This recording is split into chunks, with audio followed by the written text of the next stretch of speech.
स्नेहनील startup teaching या चॅनलवरती आपल्या सर्वांचं स्वागत आहे. विद्यार्थी मित्रांनो, पवित्र पोर्टलच्या मुदतवाढीच्या संदर्भातील जे अपडेट आहे ते अपडेट मी आपल्या समोर मांडतो आहे, आपल्याला सांगतो आहे. विद्यार्थी मित्रांनो, तुम्हालाही त्याबद्दल नेमकं काय वाटतं हे सुद्धा कमेंट बॉक्समध्ये कळवा. विद्यार्थ्यांच्या आलेल्या कमेंट्स ग्रुपवरती असेल किंवा मग आपल्या युट्यूबच्या या व्हिडिओच्या खाली डिस्क्रिप्शन बॉक्समध्ये असतील किंवा इतर ठिकाणी आलेल्या कमेंट्स असेल आणि फोन करून विचारलेल्या काही गोष्टी असतील की सर खरंच मुदतवाढ मिळेल का. माननीय सहाय्यक आयुक्त, माननीय जे आयुक्त आहेत महाराष्ट्र राज्य परिषद पुणेचे जे चिमणे सर आहेत, यांनी 2 दिवसापूर्वी जी काही स्टेटमेंट दिलेली आहे, एक विधान केलेलं आहे की ज्या जागा आहेत त्या 15 ते 18 हजार जागा या पोर्टलला येणार आहेत. अंदाजे हा एक शब्द वापरला, म्हणजे अंदाजे 15 ते 18 हजार जागा येणार आहे. म्हणजे 15 पेक्षा कमी का नाही, 15 पेक्षा जास्त येईल ते म्हटलेलं आहे. त्यामध्ये जर आपण विचार करतो म्हटलं तर गेली 2 महिने हे पोर्टल सुरू आहे. या पोर्टलवरती जागा होणे, अपलोड होणे सुरू आहे. त्यात मात्र आपल्याला जो ग्राफ आहे किंवा जो त्याचा जो ग्राफ आहे म्हणजे तो वाढायला पाहिजे, जो आलेख आहे तो वाढायला पाहिजे, परंतु तो जो गती जी आहे ती गती मात्र वाढत नाहीये. खूप स्लो प्रमाणात या जागा अपलोड होताना आपल्याला दिसत आहे. आणि एकीकडे म्हणत आहेत चिमणे साहेब की 15 ते 18 हजार जागा या ठिकाणी येणार आहे. मग 15 ते 18 हजार जागा येणार आहे, पण ते आतापर्यंत आल्यात का? कारण फक्त एक दिवस शिल्लक राहिलेला आहे, म्हणजे तो उद्याचा दिवस. विद्यार्थी मित्रांनो, उद्याचा दिवस आपल्याकडे शिल्लक आहे किंवा या कॉलेजेसकडे किंवा स्थानिक स्वराज्य संस्थांच्या आस्थापनेकडे किंवा वेगवेगळ्या आस्थापनेकडे ही दिवस आहे. मग एका दिवसांमध्ये या सर्व गोष्टी होईल का? हा सर्वात मोठा प्रश्न.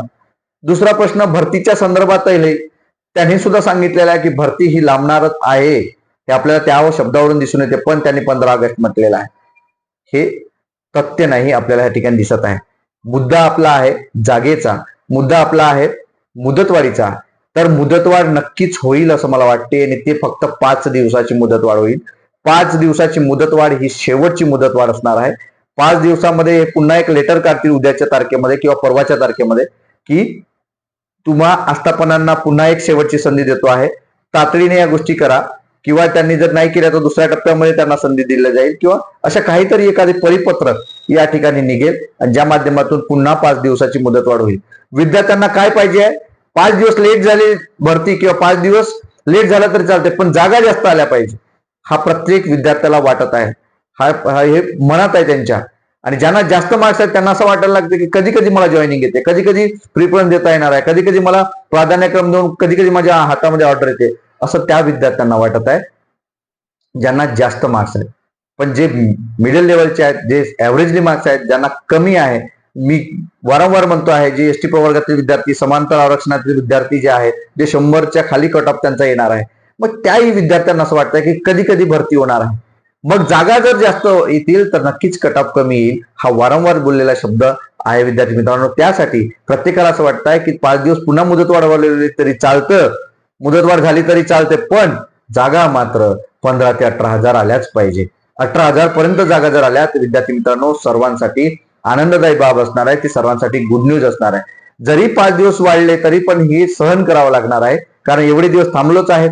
तर मग 5 दिवस जर वाढले किंवा 10 दिवस जर वाढले तर त्यात 18 हजार जागा जर आल्या तर सर्वांच्या जे काही विश्वास आहे किंवा सर्वांच्या तोंडी आलेला जो घास आहे, जे पद आहे, जो त्यांना मिळणार आहे, ज्यांना चांगले मार्क्स आहेत 120, 130, 125, 115 असे जे मार्क्स आहेत, त्या विद्यार्थ्यांना संधी वेगवेगळ्या कॅटेगरीतून मिळणार आहे आणि त्यांचं स्वप्न, हे शिक्षक बनण्याचं स्वप्न साकार होणार आहे. अशासाठी जर 5 दिवस वेळ लागला तरी चालेल असं मला वाटते की ज्या 18 हजार 15 हजार जागा म्हटल्या तिथे नक्कीच वाढायला पाहिजे आणि यासाठी मुदतवाढ सुद्धा ही मिळायला पाहिजे या मतातला मी आहे.